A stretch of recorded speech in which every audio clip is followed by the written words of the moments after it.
Les universités africaines face à la promotion des diplômes pour le chômage.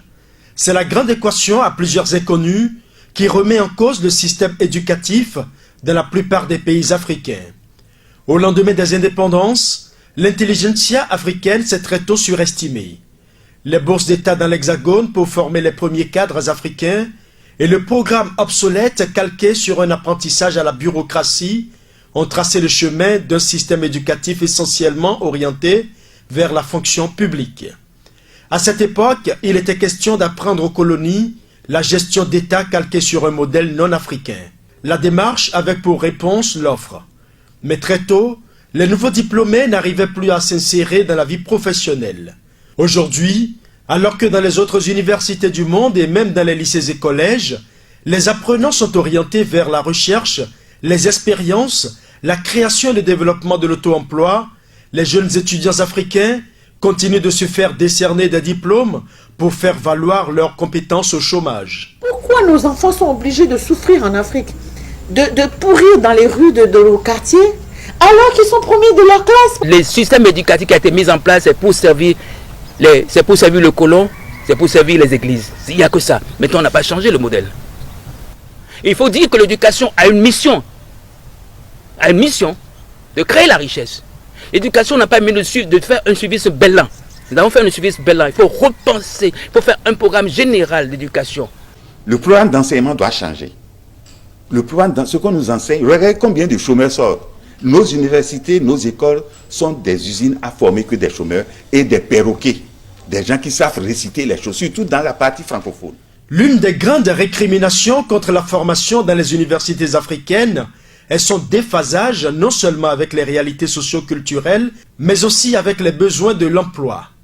Dans les facultés des universités publiques, les amphithéâtres sont pleins à craquer et pourtant chaque année, de nouveaux bacheliers sont déversés dans ces mêmes facultés.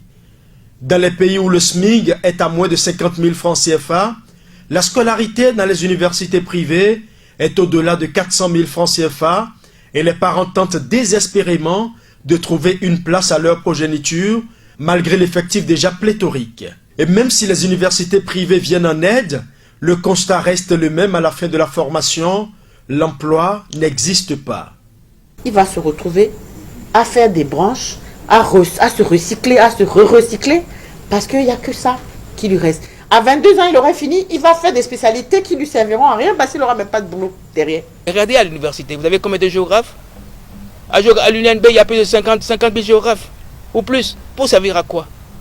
Il y a plus de chômeurs, on forme de chômeurs, pour servir à quoi? Mais reflétons, donnons l'éducation, donnons-nous un centre. L'éducation doit être efficace, avec un plan d'ensemble, prise en charge par la main, partout. Et l'éducation, ce n'est pas uniquement l'école qui est là, c'est l'école des parents, l'école de la rue, toutes les écoles et tous les médias doivent prendre ça en charge. Faites un beau, allez au marché d'Antokpa. La dame d'Antokpa ne fait pas faillite.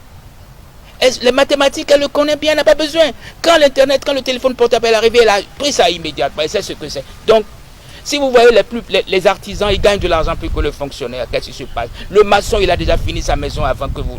Tous les gens, ils ont fait. Les grandes maisons à Cotonou, c'est eux qui l'ont construit. La question fondamentale, est-ce que l'éducation est efficace et efficiente? Question fondamentale. Vous voyez, il faut reformater le disque dur, reformer les programmes pour savoir tel environnement, vous voyez ce qu'il nous faut. Et je préfère même du temps de la Révolution 1 que je critique, mais il y a des partis qui ont dit, mais l'école nouvelle doit être une unité de production. Tant d'années perdues à cause de ce système sans finalité active, les jeunes, victimes de ce système, continuent malheureusement d'être des dommages collatéraux.